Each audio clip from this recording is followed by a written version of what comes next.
박진 목사의 뚜벅뚜벅 메시지. 안녕하세요, 김태현 목사입니다. 오늘은 로마서 묵상 세 번째 시간입니다. 오늘은 특별히 믿음에 대한 이야기 좀 할까요? 우리가 제대로 믿으면 용기, 평안, 지혜가 있다. 제대로 믿으면 용기, 평안, 지혜가 있다. 로마서 1장 16절에서 17절 두 구절의 말씀 가지고 여러분과 함께 말씀을 나눕니다. 오늘은 특별히 제가 본문을 읽어드리겠습니다. 내가 복음을 부끄러워하지 아니하노니 이 복음은 모든 믿는 자에게 구원을 주시는 하나님의 능력이 됨이라. 첫째는 유대인에게요 또한 헬라인에게로다. 복음에는 하나님의 의가 나타나서 믿음으로 믿음에 이르게 하나니 기록된 바 오직 의인은 믿음으로 말미암아 살리라 함과 같으니라. 굉장히 중요한 말씀, 우리가 잘 알고 있는 말씀이죠. 여러분 들어보신 적이 있으신지 모르겠는데요. 그런 말이 있어요. 영적 산무를 조심하라 라는 말이 있습니다. 없을 무자의 세 가지죠. 영적 산무를 조심하라. 첫 번째 영적 무지, 두 번째 영적 무기력, 세 번째 영적 무색입니다.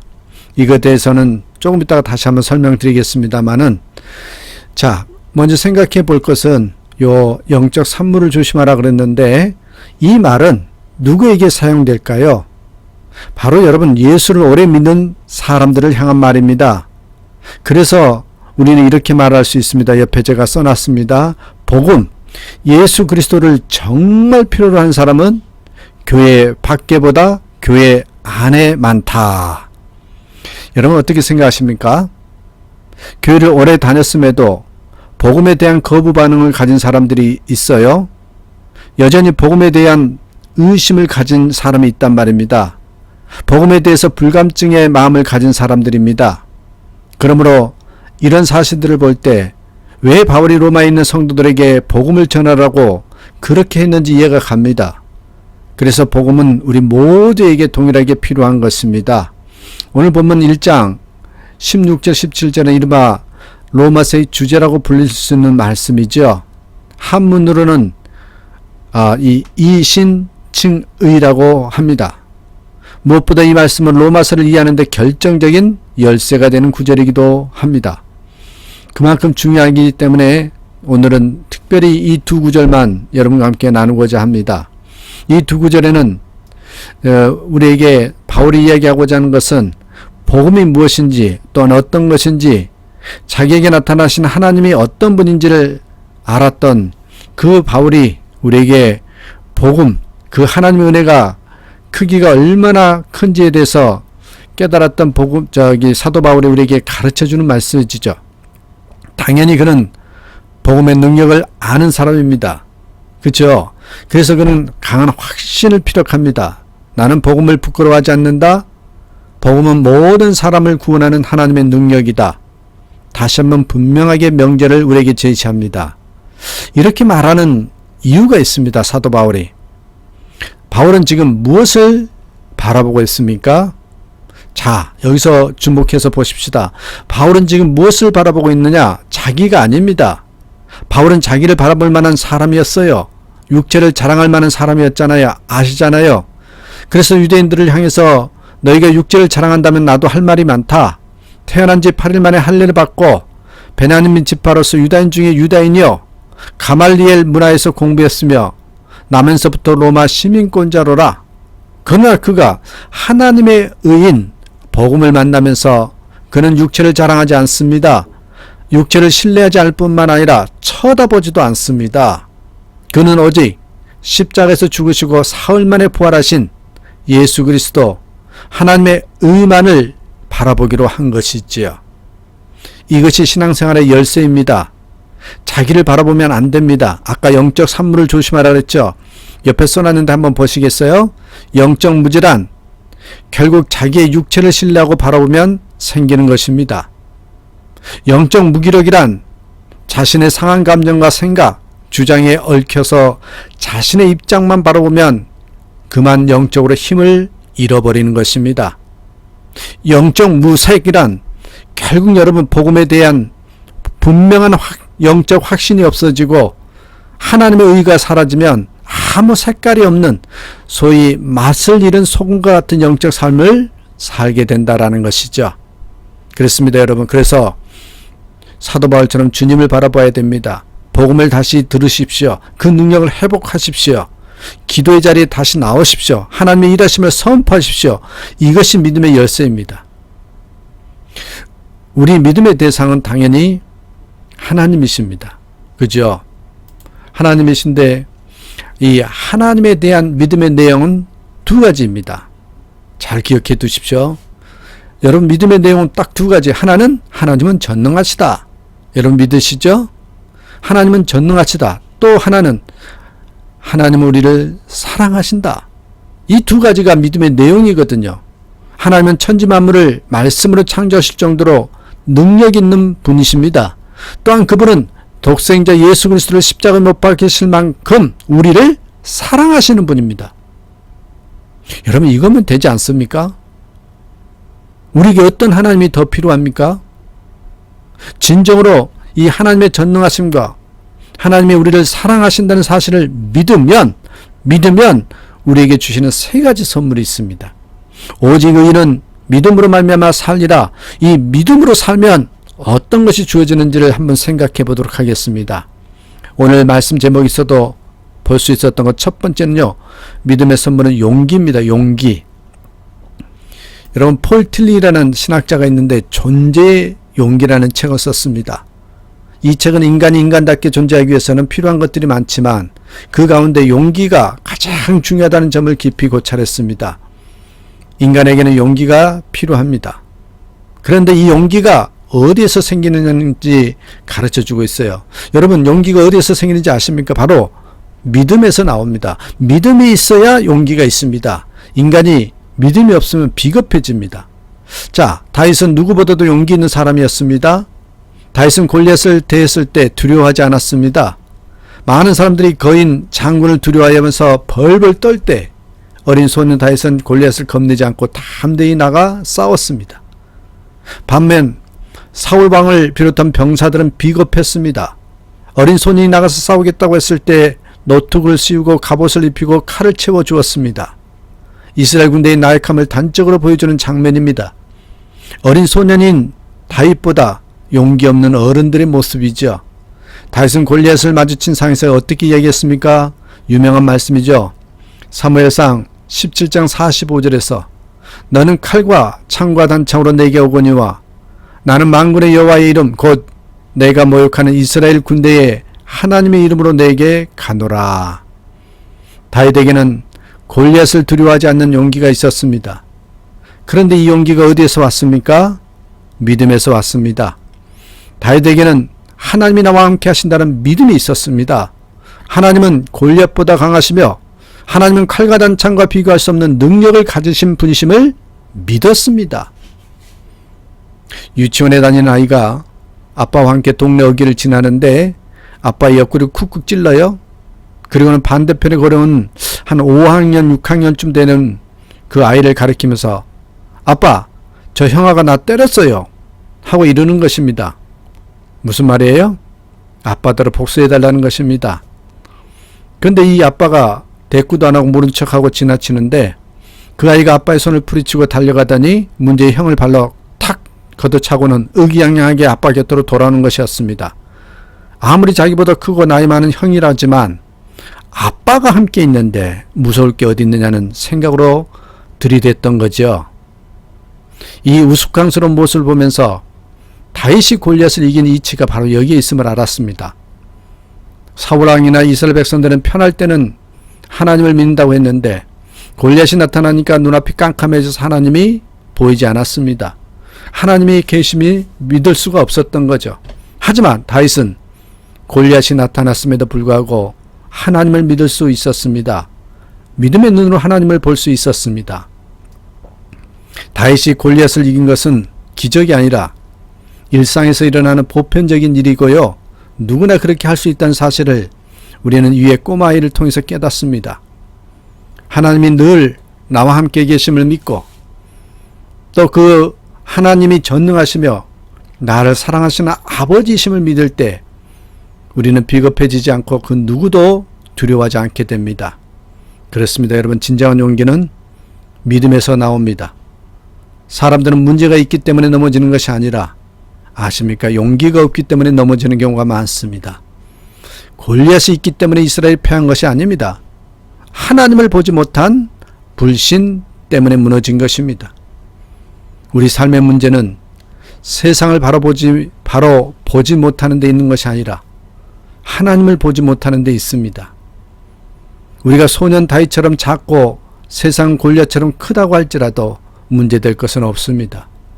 하나님을 믿는 믿음, 하나님만 볼 수 있으면 됩니다. 전능하신 하나님이 나를 사랑하신다는 사실을 믿는다면 이 세상에서 우리도 다윗과 같이 용기를 가지고 넉넉히 이기며 승리할 수 있는 삶을 살 수 있습니다. 여러분, 제대로 믿으면 용기 있는 삶이 됩니다. 두 번째 선물은요, 평안입니다. 평안.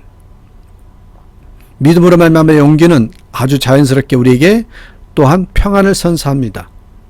우리는 용기 있는 삶을 살았던 다윗에게서 이 평안을 발견할 수 있습니다. 다윗은 시편 23편에서 여호와는 나의 목자라고 고백하죠. 자신의 하나님은 아주 능력 있는 목자라고 고백합니다. 때문에 자기는 부족함이 없다고 노래하면서 하나님께서 푸른 초장에 누이시고 쉴만한 물가로 인도하신다고 고백합니다. 여호와는 나의 목자이십니다. 여러분, 이 고백은 결국 나는 양과 같은 존재입니다라는 고백과 동일합니다. 다윗은 목동 출신이었기 때문에 양을 그 누구보다도 정확히 이해하고 있었습니다. 양은 약한 동물입니다. 배부른 사자의 평안함에 비하면 양은 바스락 소리만 넣어도 놀랜다고 합니다. 약한 동물들, 이를테면 사슴이나 토끼 노루를 보십시오. 주변에 이상한 기운만 돌아도 모든 일을 제치고 도망부터 갑니다. 무슨 일이 일어났는지 확인도 안 하고 무조건 뛰기 시작하죠. 그들은 늘 두려워하고 있습니다. 평안이란 찾기 힘듭니다. 언제 어디서 사자나 표범이 나타날지 모르기에 항상 긴장 상태로 지냅니다. 몸이 약해지면 마음도 따라서 약해지고 불안에 떨게 됩니다. 그래서 쓸데없는 걱정까지 합니다. 양은 누워서 자지도 못하는 동물입니다. 양은 평안과 거리가 먼 동물이죠. 그런데 다윗은 이와 같은 사실을 잘 알면서도 시편에서 노래하기를 그가 나를 푸른 초장에 누이시며 쉴만한 물가로 인도하시는도다 라고 했습니다. 다윗은 평안도 없고 참 안식도 없는 동물인 양을 자신에게 비유하면서 평안의 복을 받았다고 간증합니다. 이는 여러분, 다윗이 하나님을 믿고 의지했기 때문에 가능한 일입니다. 나를 사랑하고 지키시는 목자가 있으므로 어떤 침입자가 와도 두렵지 않다는 믿음이 있었기 때문입니다. 그 믿음이 다윗에게 용기를 주었고 그 용기는 여러분 평안을 가져다 주었다는 것이죠. 오늘날 현대인에게 심각한 병이 있습니다. 뭐예요? 스트레스입니다. 스트레스는 죽음의 치명적인 원인이 됩니다. 스트레스의 여러분 제일 1 원인이 무엇인지 아십니까? 불안함입니다. 불안하기 때문에 긴장하고 그 때문에 스트레스를 받는 것입니다. 결국 무엇입니까? 믿음 없음은 스트레스입니다. 믿음은 우리에게 평안을 줍니다. 하나님이 우리에게 주는 평안은 세상이 우리에게 줄 수 없는 평안이라고 했습니다. 요한복음 14장 27절 보십시오. 평안을 너에게 끼치노니 곧 나의 평안을 너에게 주노라. 내가 너에게 주는 것은 세상이 주는 것과 같지 아니하니라. 너희는 마음에 근심도 말고 두려워하지도 말라. 그렇습니다, 여러분. 제대로 믿으면 용기도 있을 뿐만 아니라 평안도 있다 라는 말씀이에요. 마지막 여러분, 믿음의 선물은 지혜입니다. 지혜. 여러분, 지혜란 뭐예요? 해석이 달라지는 것입니다. 보는 관점이 달라지는 것. 이걸로 딱 정의를 내리십시오. 지혜란 해석이 달라지고 보는 관점이 달라지는 것이다. 자, 어떤 목사님의 아이가 생후 5개월쯤 되었을 때 아이의 몸 한 부분이 이상했습니다. 늘 다니던 소아과에 가서 진찰을 받았는데 의사선생님의 얼굴이 심각해졌습니다. 의사선생님은 수술을 해야 한다고 했습니다. 그런데 수술은 대여섯 살이나 되어야 할 수 있는데 잘못하면 불구가 될 수 있다는 청천벽력과 같은 진단을 내렸습니다. 수술하면 나을 수도 있고 안 나을 수도 있다. 여러분 얼마나 두려워요. 세상 일은 50%만 가능성이 있어도 우선 안심할 수 있습니다. 그러나 자녀의 건강과 생명에 관한 것은요, 99%가 좋다고 해도 불안한 겁니다. 1%의 문제가 부모를 근심 걱정에 쌓이게 만듭니다. 그때부터 머릿속은 온통 아이 걱정으로 가득 차죠. 아이가 불구가 되면 어쩌나 하는 염려에 교회 일도 신방도 제대로 되지가 않습니다. 하나님 앞에 간절히 기도했습니다. 하나님, 제 아이를 고쳐주십시오. 차라리 그 병을 제거해 주십시오 하는 그런 마음으로 간절히 기도했어요. 제대로 먹지도 못하고 잠도 이루지 못하죠. 한 4월쯤 기도하다가 문득 이런 생각을 하게 되었습니다. 내 아이가 불구가 되는 것도 하나님의 뜻이 아니겠는가? 그리스도의 삶에는 우연이 없다. 모든 것이 다 하나님의 섭리와 계획 속에 되어진다. 아이가 불구가 되는 것이 하나님의 뜻이라면 그 역시 순종해야 한다는 것을 깨닫게 되었습니다. 여러분, 찬장에는 다양한 그릇이 있습니다. 그릇이 모두 필요한 용도가 있는 것처럼 하나님께서 내 아이를 특별한 데 쓰시려는 거구나 하고 생각하게 되더라는 거죠. 그러나 여전히 한편으로 내 아이가 불구가 되는 불행을 겪어야만 하는가 하는 안타까운 심정이 들었습니다. 하지만 곧 불구가 되는 것이 반드시 불행을 의미하는 것은 아니다. 불행은 불구를 극복하지 못했을 때 생긴다. 불구가 된 것이 하나님의 뜻임을 알고 순종하고 또 그렇게 살면 그 아이도 승리할 수 있고 행복할 수 있다. 그 사실을 깨달았습니다. 이런저런 고민을 하다가 아버지인 목사님이 하나님 앞에 기도했습니다. 하나님 뜻대로 하십시오. 하나님 뜻대로 하십시오. 화가 나서 하나님께 불평조로 외친 소리가 아닙니다. 모든 것을 포기하고 될 대로 되라는 식의 그런 식으로 뱉은 말도 아닙니다. 정말 하나님이 필요하시다면 하나님의 뜻대로 하십시오. 이 아이는 제 아들이 아니라 하나님의 아들입니다. 아비로서 그 아이가 낫기를 원하지만 그렇게 하실 수 없다면 그 아이를 불구자로 만들어 하나님의 계획대로 사용하십시오. 그러나 아이가 꼭 불구를 극복할 수 있게 해 주십시오. 라고 기도했습니다. 기도하는 가운데 기도가 더 구체적이어야겠다는 생각을 하게 되었습니다. 이 아이가 불구를 극복하는 데 가장 필요한 것은 무엇일까? 건강하면 살고 건강하지 못하면 못 산다는 것은 일반 세상의 논리다. 건강해도 믿음이 없으면 죽고 건강치 못해도 믿음이 있으면 산다. 사람이 살고 죽는 것은 세상에 있는 것이 아니라 믿음에 있다. 오늘 말씀 오직 의인은 믿음으로 말미암아 살리라는 말씀이 그래 맞다. 오직 믿음뿐이다. 이런 생각이 들었습니다. 이 목사님은 아들이 믿음만 갖는다면 그 아이가 건강하건 불구가 되건 잘 살 수 있다고 생각하게 되었습니다. 마음이 편안해졌습니다. 얼마 뒤에 병원에 가서 다시 진찰을 받게 되었었는데 의사 선생님은 심각한 것이 아니라면서 몇 번의 치료로 간단히 고쳐주었습니다. 이 과정을 통해 많은 것을 깨닫게 된 것입니다. 많은 사람들은 좋게 되면 행복이고 나쁘게 되면 불행이라고 하는 단순한 논리 속에 살아가고 있습니다. 하지만 믿음은 모든 것이 합력하여 선을 이루며 부해도 가난해도 자족할 줄 아는 지혜를 갖게 합니다. 하나님을 믿는 믿음 안에서만 이 위대한 생명의 지혜를 발견할 수 있습니다.